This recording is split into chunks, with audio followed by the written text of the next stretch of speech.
Hi guys, JT here, and today I'm bringing you some information on 10 games in Fanatical's Play on the Go bundle, BundleFestive Edition of December 2024. To help you answer the question, should you buy it? By using the links in the description below, you'll gain access to this bundle, and have the opportunity to gain early access to videos by buying a coffee through Buy Me a Coffee or Ko-Fi. Your support means the world to me, and I genuinely appreciate it. Anyway, let's get into this. And number 1 we have Werewolf, the Apocalypse, Earthblood. A game that offers an action RPG experience that may not dazzle with cutting-edge graphics, but it excels in providing a fun and engaging adventure. The game is a refreshing take on the supernatural, with a focus on eco-warrior werewolves rather than a traditional vampire theme. The game wastes no time, throwing you straight into the action as you embark on a mission to sabotage a fracking site. The story unfolds at a brisk pace, keeping you engaged throughout. The gameplay revolves around navigating various areas filled with enemies, and your ability to switch between different werewolf forms plays a crucial role. In your human form, you can take down guards silently, use a crossbow, and sabotage doors. The wolf form allows for increased speed and stealthy approaches. The game even rewards players who choose a stealthy path by allowing them to avoid combat. However, when combat does occur, it's simple yet enjoyable, as you transform into a powerful werewolf to tear through enemies. The story, although somewhat contained, carries an environmental message and showcases the struggle against human impact on the planet. The game's script exhibits intelligence and hope, even amidst the harsh realities it portrays. While Werewolf the Apocalypse Earthblood may have a few shortcomings, such as limited character development and occasional oversimplification of combat, it manages to provide a satisfying 8 to 9 hours of gameplay. The limited choices in conversations and one-shot decision moments hint at a potentially grander vision that budget constraints limited. Overall, the game offers a B-movie experience that's determined to be entertaining, making it worth a playthrough. And number 2 we have Welcome to Elk, a biographical adventure that blends storytelling, interactive minigames, and experimental narrative techniques. This indie gem transports you to a snow-covered Nordic village, where reality and imagination intertwine. You step into the shoes of Frigg, a newcomer to Elk, as she navigates a community brimming with peculiar characters and heartfelt anecdotes. Each day on the island introduces unique minigames that enhance the storytelling. From a quirky karaoke session to poignant interactions, every moment feels purposeful. The game's design, colorful characters against a stark white backdrop, mirrors the emotional highs and lows of the narrative. Welcome to Elk is unique in its bold experimentation with truth and fiction. You'll encounter real-life stories shared through live-action video and text, blending seamlessly with the fictional world. These tales, sourced from real people and adapted to protect identities, delve into themes of trauma, resilience, and human connection. This approach invites you to reflect on how stories shape our understanding of life and community. The music and sound design amplify every emotional beat, drawing you deeper into Elk's world. While short, the game's length feels intentional, offering a compact yet profound experience. It's not about revisiting content, but embracing the fleeting, impactful nature of storytelling. In Welcome to Elk, you're not just playing a game, you're exploring the art of storytelling itself. It's a one-of-a-kind adventure that challenges conventions and leaves you pondering the anecdotes that define our lives. And number 3 we have Moonlighter, a unique blend of shop simulation and roguelike dungeon crawling, reminiscent of the 2010 indie game Racketeer. The game centers around Will, who balances his role as a shopkeeper during the day with his nighttime adventures into procedurally generated dungeons. The protagonist's aim is to unlock the 5th dungeon door in his hometown by defeating bosses and collecting keys from monsters. Each day involves alternating between exploring dungeons and managing the shop. The combat in the game strikes a balance between swift and controlled, requiring players to strategically engage enemies. Despite its hard difficulty label, the forgiving death penalties prevent significant setbacks. The dungeons are 3 floors deep, culminating in a boss fight that offers a modest challenge. One of the game's standout features is its inventory management system. With limited bag space, players must prioritize valuable items and contend with various item curses that impact their arrangement. Back in the town of Renoka, players can invest gold to bring in different merchants, upgrade equipment, and engage in shop management. The pricing mechanic offers a simple but satisfying challenge. Moonlighter is designed for completion rather than mastery, making it an accessible and enjoyable experience for players who appreciate the roguelike flavor without the commitment of extensive gameplay. The game successfully blends elements of both genres, providing a refreshing take on a dungeon crawling and shop simulation. Although it doesn't aim to redefine these genres, Moonlighter offers a unique and engaging experience that strikes a balance between casual and captivating gameplay. At number 4 we have Garden Story, a cozy and sweet-natured RPG. The game stars Concord, a purple vineyard venturer on a quest to save an idyllic world from a gooey sentient rot. While combat in this Zelda-like action role-playing game can be hit and miss, the game's true charm lies in its heartfelt story and the opportunity to live and help 4 main villages. Garden Story is not focused solely on farming or decorating like Stardew Valley or Animal Crossing. Instead, it combines combat, puzzle solving, and quest completion.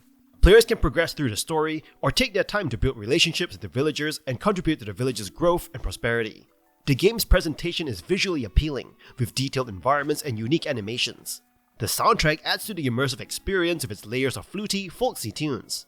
However, combat can feel fiddly, and the stamina bar initially hinders the flow of the action. Boss battles are challenging, but sometimes feel out of place within the game's overall tone. Despite its combat shortcomings, Garden Story offers a profound and engaging experience with its world building, character development, and attention to detail. It encourages players to take their time, appreciate the beauty of the world, and fight to protect the land and its inhabitants. At number 5 we have GRIME, a unique and challenging Metroidvania that offers a rocky, mysterious, and engaging experience. As you delve into the game's world, you take on the role of a character who undergoes a bizarre transformation, becoming a stone-like being with a black hole for a head. The setting is a realm where nearly all inhabitants are constructed of living stone, ranging from misshapen golems to smoothly carved living statues. The narrative of GRIME revolves around your quest to navigate through a tiered society of rock people, battling adversaries and devouring their essence to grow stronger. The world building is intriguing, with a focus on the character's relentless pursuit of ascension. Your interactions with the various beings in this world, from devoted followers to formidable foes, add depth to the story and keep you engaged throughout your journey. GRIME's diverse environments, despite their grotesque and unsettling nature, are a visual treat. The game takes you through dark caverns, eye-filled caves, crumbling statue-filled deserts, and even gardens of predatory rock-plant hybrids. Gameplay-wise, GRIME follows the Metroidvania formula. You explore intricate environments, acquire new abilities, and progress through the story by defeating enemies and unlocking new areas. The traversal abilities, such as dashing, pulling objects, and double jumping, are introduced in a meaningful progression, adding depth to the platforming elements. The combat system in GRIME is engaging, offering various weapons and customization options tied to different stats. You can also parry enemy attacks and absorb their essence to power up your character. The game rewards strategic combat and offers multiple ways to customize your playstyle. However, GRIME does have some downsides, particularly in terms of checkpoints and fast travel. The game can be stingy with both, which can lead to frustrating moments, especially in challenging sections. Despite this, overcoming these challenges is immensely satisfying. GRIME is a beautifully crafted Metroidvania with a captivating story, diverse environments, and engaging combat. While it has a few issues with checkpoints and fast travel, the overall experience is rewarding and enjoyable. If you're a fan of Metroidvania games with challenging gameplay, GRIME is a polished gem worth exploring. At number 6 we have UnMetal, a satirical espionage action game. You control Jesse Fox, a commando imprisoned for a crime he did not commit, and your mission is to escape a sprawling military complex. The game is a humorous homage to Konami's Metal Gear franchise, with a top-down perspective and stealth mechanics reminiscent of the 8-bit era, but with a unique twist. As Jesse Fox, you navigate installations teeming with guards, avoid detection, and amass an arsenal of weapons and gadgets. These tools, some borrowed from Metal Gear, help you solve puzzles and progress. Despite the adventure game undertones, UnMetal remains a stealth game at its core. If you're spotted, alarms will sound, and reinforcements flood the area, making stealth crucial to survival. UnMetal incorporates modern elements like body hiding, item looting, and RPG-like leveling, enhancing the old-school framework. These features feel natural and add depth to the gameplay. The writing is the star, filled with hilarious moments and long-running gags that keep you laughing throughout the 13-hour playthrough. Jesse Fox's overreactive imagination leads to brilliant player choice-driven scenarios that affect the game's difficulty and replay value. While UnMetal's variety of locales and fun puzzles shine, a couple of lengthy mazes can feel tedious. However, these moments do not overshadow the overall experience. UnMetal is a laugh-out-loud, hilarious love letter to the Metal Gear franchise. It's a must-play for fans, combining retro-inspired stealth action with modern mechanics, making it a worthy addition to any classic Metal Gear fans collection. At number 7 we have Luna's Fishing Garden, an adventure simulation game about fishing and garden creation elements. You play as Cassie, and you've been caught up in a storm. You wake up in the spirit world with a little sprout on your head. Now you're tasked by Luna, a fox spirit, to create a beautiful garden. This game doesn't have any high scores nor difficult bosses to beat. It's one that puts you in a relaxed state. Shortly after the start of the game, you'll receive a little leaf boat to row to another island, and a fishing rod for you to catch small random assortment of fish. You can choose to turn these fishes in for quests, or return any access to Luna to gain more leaves, the main currency of the game. You can use leaves to visit the lighthouse and unlock more islands, or to purchase various plants and animals to create the spirit garden of your dreams. In this game, you'll basically go around looking for animal spirits and completing your quests till you reach the conclusion. Once you reach the end, you can choose to continue playing or end the experience. You can finish the game in about 3 hours, and it's one you can pick up and put down again and come back later to do more fishing in. There are 2 ways to fish. One is more challenging, where you have to keep the little fish sprite in the bar to complete the catch, which requires some patience. Or the other, the more relaxing one, where you just hold the button to reel in the fish. You can also upgrade your fishing pole to make difficult fishes easier to catch later on. When you start creating a big garden and adding animals, it is quite wonderful to just watch life around your garden. Birds could be flying, and beavers could be rowing around in their wee boats. While it is nothing spectacular, this game's strength lies in its heart. There are no challenges, only a good feeling guaranteed through its simple, short, and meditative experience. At number 8 we have Bing in Wonderland, a 2D action roguelike experience. This game, a refreshing take on the saturated roguelike genre, prides itself on simplicity and a return to the genre's roots, prioritizing gameplay and progression over elaborate storyline. The absence of a discernible story in Bing in Wonderland is not a drawback, rather it aligns with the game's design philosophy. The focus is on pure roguelike gameplay, with a structure featuring 13 stages per level, comprising combat areas, unique enemies, bosses, and rewards. Combat, despite its simplicity, offers variety through 5 distinct weapons: bow, spear, cannon, lyre, and axe. These weapons provide diverse playstyles, complemented by items and boons. Boons, reminiscent of Hades, introduce specific upgrades, while items offer more generalized enhancements. The game's currencies, gold, yellow beans, and nan, fuel its meta progression system. Gold facilitates in-level purchases, and begging for items introduces a risk-reward dynamic. Yellow beans unlock and upgrade weapons and personas, while nan enhances overarching stats, impacting each persona. Persona slots, up to 5, allow experimentation and customization, offering a deep level of personalization. Bing in Wonderland excels in simplicity, a deliberate choice contributing to its appeal. The meta progression system, visuals with a calligraphy-esque art style, and a captivating soundscape create a delightful atmosphere. Its focus on simplicity makes it a standout roguelike. If you appreciate the roguelike formula without the unnecessary bloat, Bing in Wonderland offers a worthwhile and enjoyable experience. At number 9 we have DARQ Complete Edition, a puzzle platform adventure game that includes the base game and 2 DLC levels. You play as Lloyd, a young boy stuck in a lucid dream that you can't seem to wake up from. Something sinister is lurking in your dreams, and it becomes more profound as you explore the levels within your dream and solve the various puzzles.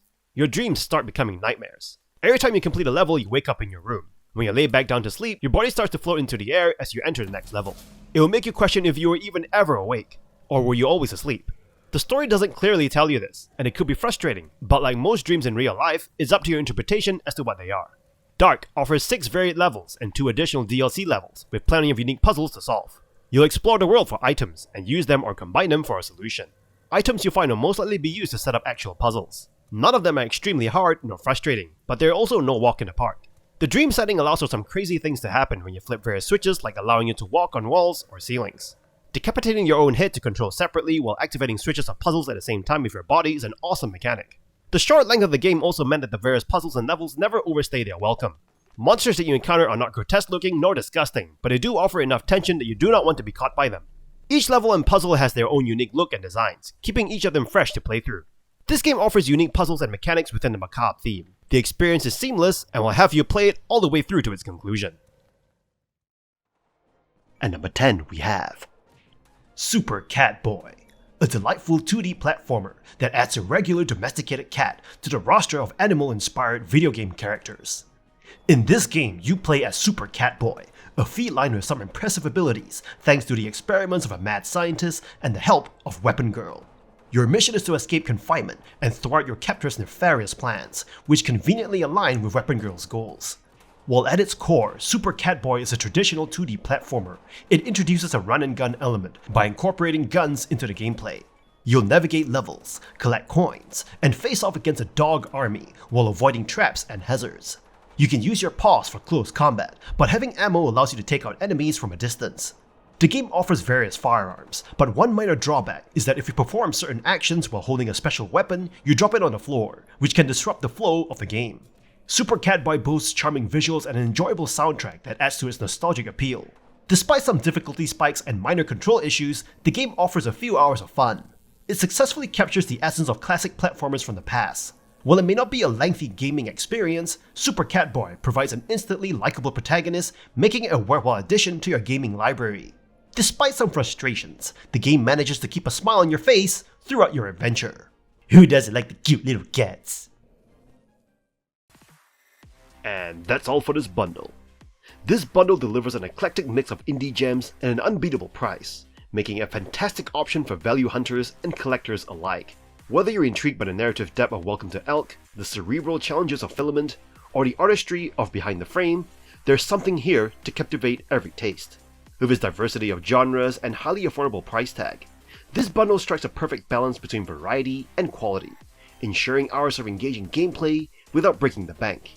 In any case, I hope you enjoyed today's video, and if this video was helpful, feel free to leave a like and subscribe, and maybe consider unlocking early access to videos by buying the channel or coffee. From the bottom of my heart, thank you for watching, and I'll see you guys in the next video.